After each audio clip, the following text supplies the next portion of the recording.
Have you ever stopped and wondered why every superhero, every ancient Greek statue, they all have that same powerful, distinct look? Well, I can tell you, it's definitely not an accident. A lot of us are in the gym, we're training hard, but we don't end up with that sharp V-taper physique we're really chasing. So in this explainer, we're going to break down the exact blueprint to build it, and we'll start with why your current training, well, it might be missing the mark. Look, you're putting in the hours, you're being consistent, but the result is kind of more a walk-in fridge than the hero physique you actually want, right? It's one of the most common frustrations out there, working your tail off without seeing the shape you envisioned. If that sounds a little too familiar, it just means you're not following the right strategy. But don't worry, we are about to fix that. So what is the secret? What's the formula that separates just a regular build from a truly aesthetic one? It turns out it's not about luck. It's not just about genetics. There is a very, very specific blueprint. And yep, it all comes down to the numbers. See, an aesthetic physique isn't random at all. It's the direct result of hitting two key metrics. Let's dive in and break down exactly what they are. It really is this simple. Aesthetics boils down to just two things. First, your body fat level. That one's pretty obvious. And second, and this is the one most people get wrong, it's your body's proportions. If you can get these two things right, you're already most of the way there.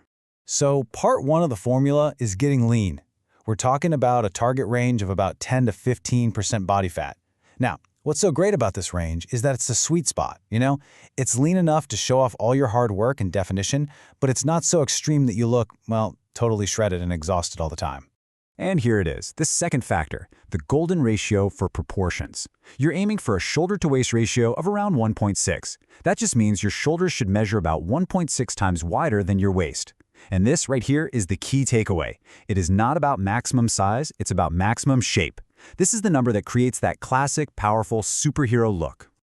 Okay, so now we know the formula. The big question is, how do we actually build it?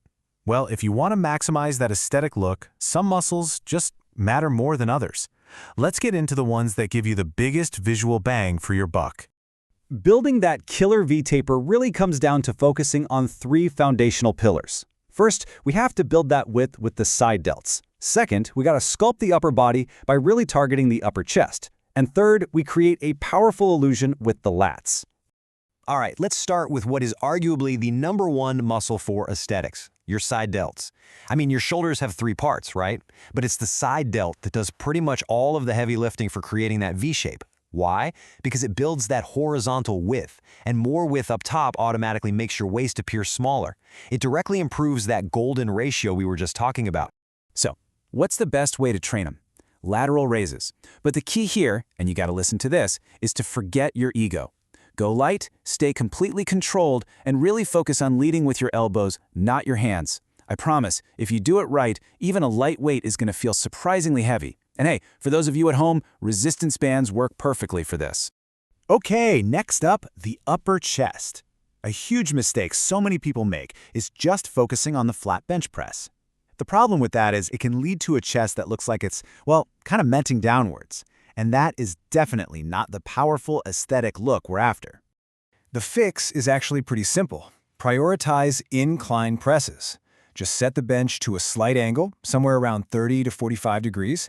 That's the sweet spot to target that upper shelf of the chest. And remember, don't just move the weight. You have to feel that stretch at the bottom and then squeeze hard at the top. This is what builds that full armor plate look. And the final foundational muscle group is your lats. Okay, so if the shoulders build the width, it's the lats that build the illusion of a smaller waist. Having well-developed lats is what creates that really dramatic reverse triangle taper all the way from your back down to your waist. So how do you build them? Simple, with vertical pulling movements. Think pull-ups or lat pull-downs. But the form here is absolutely critical. No swinging, no half reps. Here's the cue.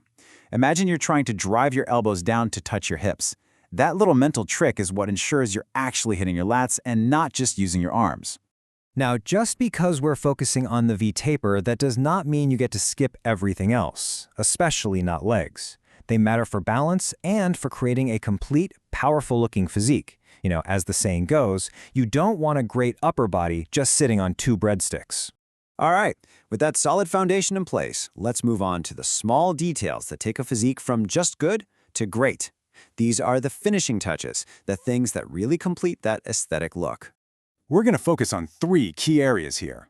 Forearms, because they make your arms look complete and strong. The neck, which instantly makes you appear way more powerful. And of course, the abs, the centerpiece of any lean physique.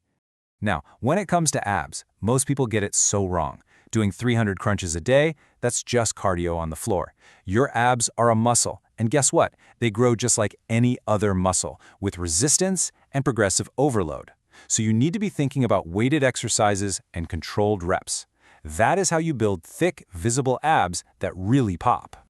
But here's the absolute truth, and we all know it. You can build the strongest abs in the entire world, but if they're covered by a layer of body fat, well, no one is ever going to see them. And this brings us to the final, and honestly, the most crucial step of this entire blueprint. You've built the muscle. You've built the proportions. Now it's time to reveal the masterpiece by getting lean. And this isn't about some crazy fad diet. It's about a simple, repeatable, sustainable system. This system right here, this is your roadmap. First, walk about 10,000 steps a day. It's super low impact, and it burns calories without making you crazy hungry. Second, eat enough protein. Aim for about 1.5 to 2 grams per kilogram of body weight. This keeps you full and protects all that muscle you worked for. Third, you must control your calories. You just can't guess your way to being lean.